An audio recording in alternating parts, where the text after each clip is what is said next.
ये भापा नीचे देखो सकते सामने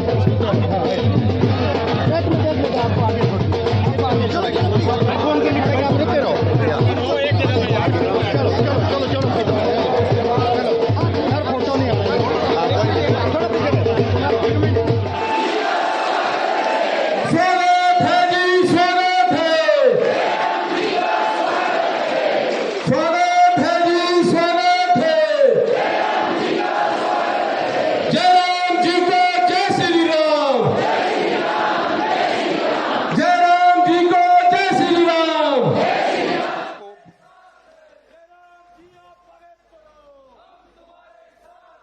मेरा निवेदन रहेगा कुनिहार कोठी व हाटकोटी के ग्राम पंचायत के प्रधानों से कि वह माननीय मुख्यमंत्री जी को सम्मानित करें।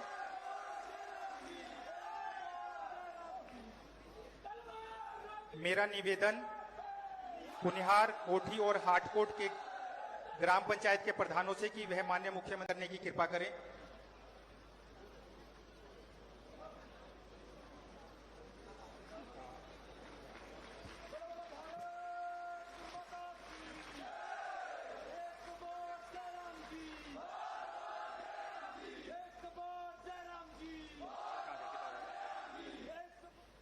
कि अगर देश के आजादी का अमृत महोत्सव पूरा राष्ट्र मना रहा है, पूरा देश मना रहा है, तो हिमाचल प्रदेश भी अपनी अस्तित्व के यानी कि अपने गठन के 75 वर्ष मना रहा है। 15 अप्रैल 1948 को हिमाचल प्रदेश का गठन हुआ था। ये अगर हम आज सामान्य स्तर पर किसी आदमी को अगर हम चलते चलते पूछे कि हिमाचल प्रदेश का गठन कब हुआ था, कोई बोलता 1971 में हुआ था, कोई कुछ बोलता है, कोई कुछ बोलता है। तो इसलिए इस कार्यक्रम के माध्यम से ये संदेश नई पीढ़ी के सामने भी रखने का एक हमारा संकल्प है कि जहां देश की आजादी के 75 वर्ष हुए, वहां हिमाचल प्रदेश के अस्तित्व के भी 75 वर्ष पूरे हुए।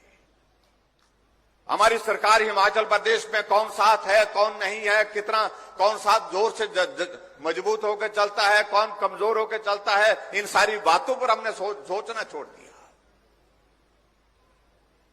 और इसलिए पहले दिन से हमने शुरुआत की कि हट करके काम करना चाहिए, कुछ अलग सोच करके काम करना चाहिए। और जिसका हम जिक्र करते हैं, हम आजकल कह रहे हैं कि रिवाज बदलने की बात कह रही है, तो हमारे कुछ मित्रों को बहुत परेशानी हो रही है। ये रिवाज बदलना तो रिवाज तो बदलना चाहिए, अगर गलत रिवाज है तो बदलना चाहिए। और मैं ये कहना चाहूं कि हमने पहले दिन से रिवाज बदलने की शुरुआत की है, आज नहीं। आप याद करो, जब हिमाचल प्रदेश में हमारी सरकार बनी 27 दिसंबर 2017 को, तो हमने पहला कैबिनेट का फैसला जो आमतौर पर जो पहले लिए जाते थे उस तरह से नहीं लिया। क्या लिए जाते थे फैसले? बदले की भावना से पूर्व सरकार की इन योजनाओं को रद्द करने की घोषणा, पूर्व सरकार के कुछ एक योजनाओं में जांच के आदेश होते थे, कुछ मामले किसी व्यक्ति के विशेष के खिलाफ दर्ज करने के आदेश होते थे, ये होता था। इसलिए हमने पहली कैबिनेट के फैसले में हमने कभी नहीं लिया, हमने निर्णय लिया कि हम बदले की भावना से काम नहीं करेंगे। जो रिवाज बना है उस रिवाज से हट करके हम काम करेंगे। रिवाज बदलने की शुरुआत हमने पहली कैबिनेट की बैठक से शुरू की है। इसलिए कोई ऐसा बोले कि आज शुरू किया, ऐसा नहीं है।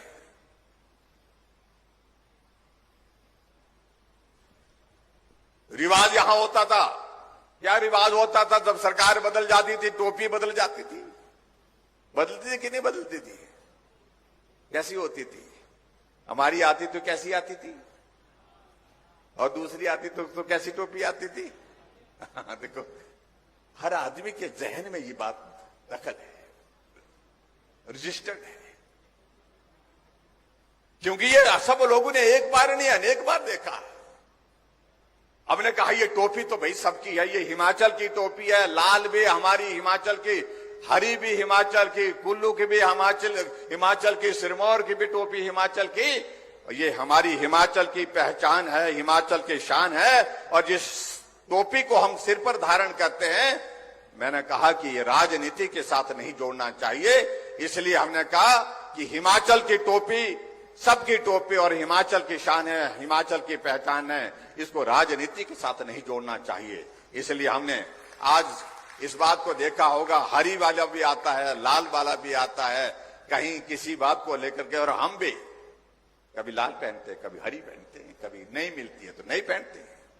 अब यहां गर्मी है तो नहीं पहनी है। जो कांग्रेस के लोग, हमारे विपक्ष के लोग कहते थे, जब पेंशन की बात आती थी, वो कहते थे जब 80 साल हो जाएगी तो पेंशन लगाएंगे।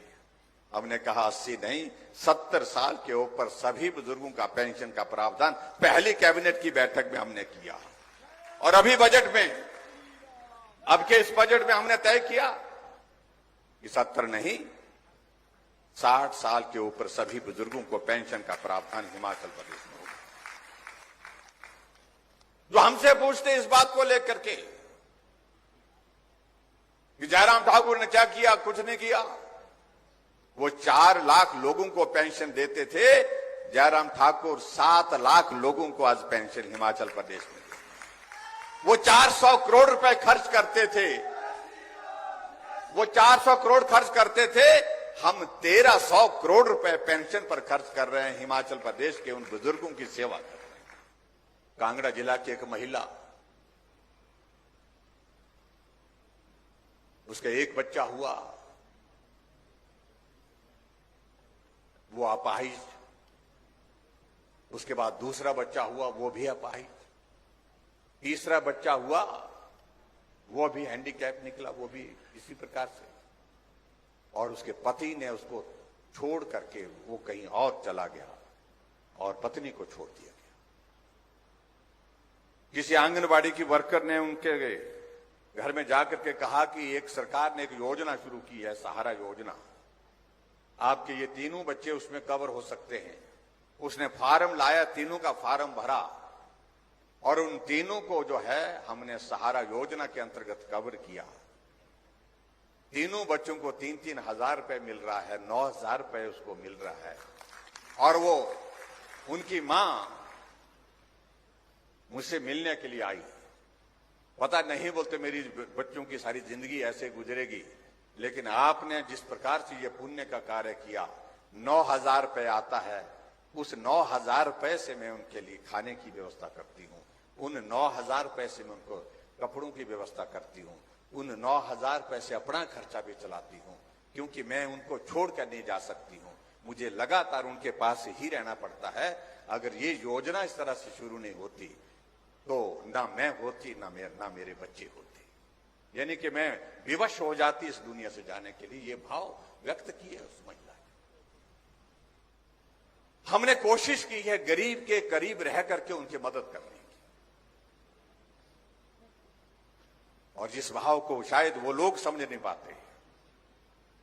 एक गरीब परिवार की बेटी, बीपीएल परिवार की बेटी, हर मां बाप का एक भाव होता है कि जब मेरी बेटी की शादी हो तो मैं भी अपने रिश्तेदारों को, सगे संबंधियों को बुलाऊं, उनके साथ में विदाई करूं। लेकिन गरीबी के कारण वो कई बार ये करने की स्थिति में नहीं हो पाता है। हमने कहा ऐसी बेटी के लिए मदद करनी चाहिए हमको सरकार से, और हमने तय किया जो बीपीएल परिवार की जितनी भी बेटियां हिमाचल प्रदेश में जिस दिन बेटी की शादी होगी, उस दिन उस बेटी के लिए 31,000 रुपए का शगुन हम हिमाचल प्रदेश सरकार की ओर से उसको देंगे, शुभकामनाएं देंगे आने वाले समय के उसके जीवन के लिए। मुझे कांगड़ा में जाने का मौका मिला। एक बेटी वहां पर मंच पर, जिसको शगुन योजना के अंतर्गत 31,000 रुपए थे, उसको बुलाया। उन्होंने कहा कि मेरी शादी हुई। मैंने प्रश्न पूछा कि, मैंने कहा, बोलते हमारे मां बाप बहुत गरीब हैं, मजदूरी करते हैं, मजदूरी करके ही परिवार को चलाते हैं। और फिर मैंने आगे पूछा, मैंने कहा शगुन योजना के अंतर्गत आपको 31,000 रुपए मिला, तो मैं आपसे जानना चाहता हूं कि वो 31,000 रुपए आपने खर्च किए या अपने खाते में जमा किया या अपने पति के खाते में जमा किए। उस बेटी ने भावुक होकर के कहा कि मैं धन्यवाद करना चाहती हूं आपका कि आपने 31,000 रुपए हमको शगुन योजना के अंतर्गत दिए, लेकिन मैंने वो पैसे ना अपने खाते में जमा किए ना अपने पति के खाते में जमा किए। मुझे जब वो पैसे मिले, मैंने वो पैसे अपने पिताजी को दे दिए। मैं भी हैरान हुआ। तो मैंने कहा पिताजी को क्यों दिए? उसने कहा कि हर मां बाप का एक सपना होता है कि बेटी की जब विदाई होती है तो उस विदाई के कार्यक्रम को भव्य करना चाहते हैं, लेकिन गरीब होने के कारण बड़ा नहीं हो सकता है, तो कम से कम इतनी इच्छा जरूर होती है कि मैं अपने सगे संबंधियों को, रिश्तेदारों को बुला करके उनके समक्ष जो है आशीर्वाद दे करके बेटी को विदा करूं। मेरे पिताजी ने भी यही किया कि अपने रिश्तेदारों को बुलाया, सगे संबंधी को बुलाया, गांव के लोगों को भी, और खाने का, भोजन का इंतजाम किया, मेरी विदाई की। और विदाई के साथ साथ में मैंने इस बात को बहुत देख लिया था कि पिताजी ने उस सारी चीज के लिए जो पैसा जो रिश्तेदारों के और सगे संबंधियों के वहां पर भोजन पर खर्च हो रहा था, उसके लिए भी अपने किसी रिश्तेदारों से मदद ली कि आप हमको दीजिए, उसके बाद हम लौटा देंगे। मुझे लगा कि मेरे लिए ये बहुत बोझ रहेगा कि मैं तो चले जाऊंगी दूसरे घर, लेकिन मेरे पिताजी मेरी विदाई का खर्च के लिए जो लोगों से पैसा लिए उसको किस्तों में चुकाते रहेंगे। इसलिए जो 31,000 रुपये आए तो मैंने वो 31,000 रुपये अपने पिताजी के हाथों में दिए। जो आपने लोगों से ऋण लिया है उसको इससे ही चुकता करने की कोशिश करिए। आप कल्पना करिए कि बेटी का भाव पिता के लिए क्या हो सकता है। पिता भी सामने खड़े थे और मैं देख रहा था जिस तरह से उस बेटी ने अपनी भावनाओं को वहां पर व्यक्त किया, तो सारा पंडाल की आंखों में आंसू। एक बेटी इस प्रकार से अपने पिता के लिए कर सकती है, यहां तक सोच सकती है।